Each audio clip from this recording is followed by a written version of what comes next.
হচ্ছে যে দুর্ভাগ্যজনকভাবে বাংলাদেশে ভারতীয় সম্প্রসারণবাদ গত 50 বছর ধরে বিকশিত হয়েছে এবং ভারতীয় সম্প্রসারণবাদের বিরুদ্ধে আমার দেশ সর্বদা সচকিত থেকেছে এবং ভারতীয় ন্যারেটিভের বিরুদ্ধে একমাত্র আমার দেশ লড়াই করে।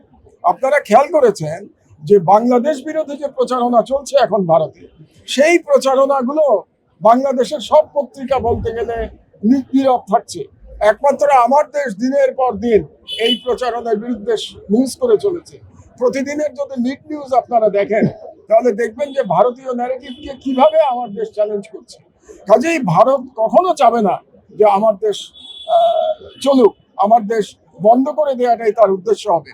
দুর্ভাগ্যজনকভাবে মনে হচ্ছে যে কোনো কোনো রাজনৈতিক দলে এই ভারতীয় সম্প্রসারণবাদের যারা দালাল তাদের অনুপ্রবেশ ঘটেছে বলে আমার মনে হচ্ছে এবং যারা একসময় মজলুম ছিলেন এই সমস্ত দলগুলো, সেই মজলুমরাই এখন আবার আর এক মজলুম আমার দেশের বিরুদ্ধে ষড়যন্ত্রে লিপ্ত হয়েছে, যেটা খুব দুর্ভাগ্যজনক।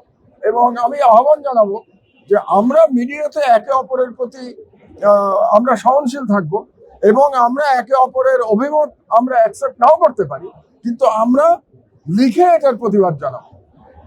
আপনি যদি আমার বিরুদ্ধে কিছু লেখেন, আমি তার বিরুদ্ধে আপনার প্রতিবাদ জানাবো, কিন্তু আপনি কোন রকম ষড়যন্ত্রে জড়িত হবেন না। এক, আর 2 নম্বর হলো যে আপনি কোন রকম মিথ্যাচার করবেন না।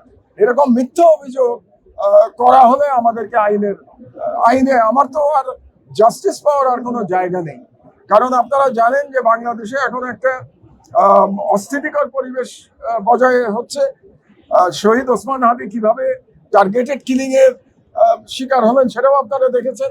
আমার উপরেও হামলার হুমকি আছে।